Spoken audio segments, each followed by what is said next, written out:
तो सबसे पहले क्या है कि फरीदाबाद, गुड़गांव, एनसीआर, गाजियाबाद इसमें बहुमंजिला इमारत बनी हुई है।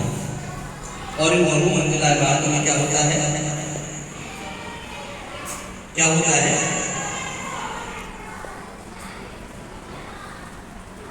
बहुत सारे लोग रहते हैं, 20 मंजिल 30 मंजिल बनी हुई है। और जब भूकंप आता है तो सब राजशाही टूट जाती है और उसमें रहने वाले लोग दब जाते हैं। तो हम यदि जागरूक हैं तो हम बच जाते हैं। हम कैसे बचेंगे?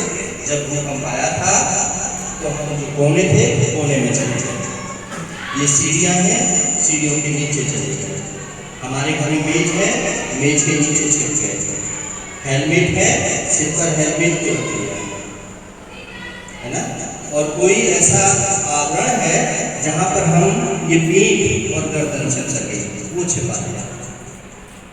स्कूल में है, स्कूल से नीचे आ रहे हैं तो ऊपर से कंक्रीट गिर रही है, सिर पर बैग गिर रही है। और हम डक कमरे में बैठते हो, बेंच होती है पढ़ने के लिए, कुछ बेंच के नीचे चले जाते हैं, आगे की लाइन वाले होते हैं वो बाहर निकल जाते हैं, और कुछ पीछे की लाइन वाले होते हैं वो पीछे कमरे के कहाँ चले जाते हैं, कोनों में चले जाते हैं। तो सब बच जाते हैं। टीचर होते हैं, डाटा लेते हैं कितने बच्चे क्लास में आए थे, कितने बच्चे निकल गए, इतने सुरक्षित स्थान पर सेफ प्लेस पर पहुंच गए, और बच्चे पहुंच जाते हैं। और सेफ प्लेस पर पहुंचने का मतलब है कि स्कूल को 3 मिनट में खाली करना होता है।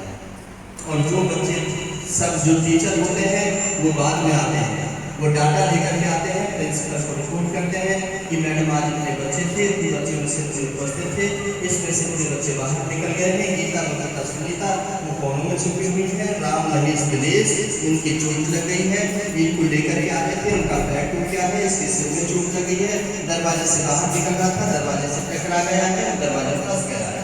वो डाटा किसके पास आ गया? प्रिंसिपल मैडम ने जिला प्रशासन के पास फोन करना है कि साहब हम विद्यालय में इतने बच्चे पढ़ रहे थे, इतने बच्चे फंस गए, इतने चोट लग गए हैं, 112 पर कॉल कर देनी है। यहाँ पर एम्बुलेंस आ जाएगी, उसके बाद SDRF, NDRF, home guard, civil defence, volunteer जो होते हैं, रेड क्रॉस के सब लोग आ जाएंगे। फिर वो यहाँ पर बॉर्डर को लगा लेंगे, बाहर का आदमी कोई नहीं आ पाएगा। उसमें से बच्चों की टीम होती है, फर्स्ट एड टीम होती है, सर्च एंड रेस्क्यू टीम होती है, इवैक्यूएशन टीम होती है, आपकी टीम को प्रॉपर काम करती है।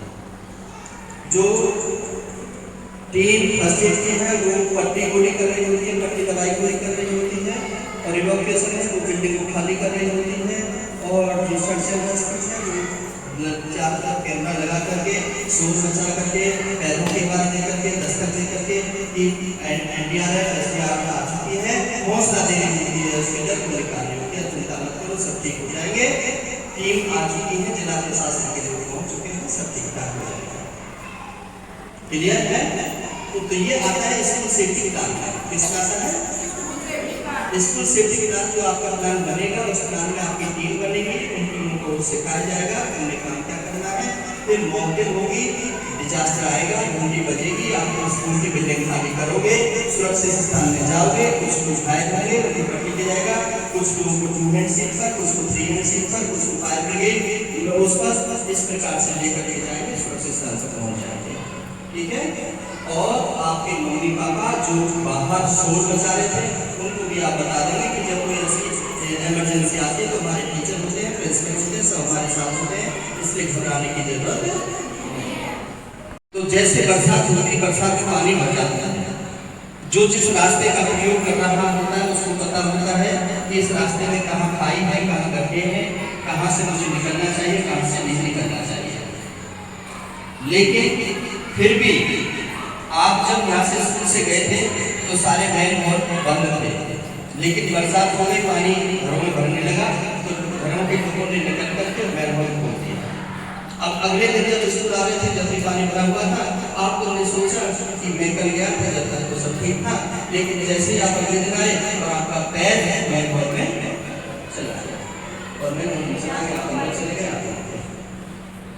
चलना गया। ऐसे ही जब आप आते हो तो कई बच्चे जूतों को अपने हाथ में ले लेते हैं, पानी में भीग जाएंगे, खराब हो जाएंगे, नंगे पैर हो जाते हैं, और उसमें क्या होता है, कील होती है, पत्थर होते हैं जूतों में, और उनसे पैर कट जाते हैं, घायल हो जाते हैं, खून निकलना शुरू हो जाता है। तो पानी जहाँ भरा हो नंगे पैर नहीं चलना चाहिए। पानी जहाँ भरा हो उसमें जब तक ज्ञान न हो जब तक नहीं जाना चाहिए। उस पानी में कभी ये जो छोटे छोटे बच्चे हैं इनको उसमें स्नान नहीं करना चाहिए। स्नान करते समय कई ऐसे छोटे छोटे बच्चे जैसे डुबकी लगाई, नाक में पानी गया, मुंह में पानी गया और ऊपर नहीं आए, मर गए। पानी, आग और बिजली ये किसी के सगे नहीं, इन्हें ओवर कॉन्फिडेंस कभी भी नहीं करना चाहिए। राइट? पानी में जाते समय ये जरूर ध्यान रखें कि जो सामने वाला जा रहा है उसी की लाइन में है, उसको पार करने के लिए इधर से निकलने की और इधर से निकलने की कोशिश, क्योंकि इधर भी गड्ढा हो सकता है और इधर भी गड्ढा हो सकता है। और जब आपको कहीं पर ऐसा मैनहोल पूरा मिल जाए या कहीं ऐसे क्रिटिकल पोजीशन मिल जाए तो वहाँ पर लाठी वगैरह गाड़ दो, कोई लाल कपड़ा रख दो, कोई ईंट पत्थर रख दो, कहीं पेड़ पौधे की टहनी तोड़ करके रख दो, ताकि और किसी का उसमें नुकसान ना हो। समझ में आ गया? ये हमारा मानवता का काम है, हमें पता चल गया, और यदि हम ऐसा नहीं करेंगे तो उसमें हमारे पीछे आने वाला कोई भी घायल हो सकता है। क्लियर है? दूसरा, यदि आपके घरों में क्यों बरसात के समय क्या होता है, पाइप कट जाती है और पानी जो आता है कीचड़ वाला शुरू हो जाता है। उस पानी को यदि सेवन कर रहे हो तो उबाल करके पियो, पानी को उबाल करके डालो, और जो आपकी वो टंकियाँ लगी हुई हैं उसमें क्लोरीन की टेबलेट डाल दो ताकि बीमारी ना हो, नहीं तो जल्द जल्द बीमारियाँ आपको हो जाएंगी।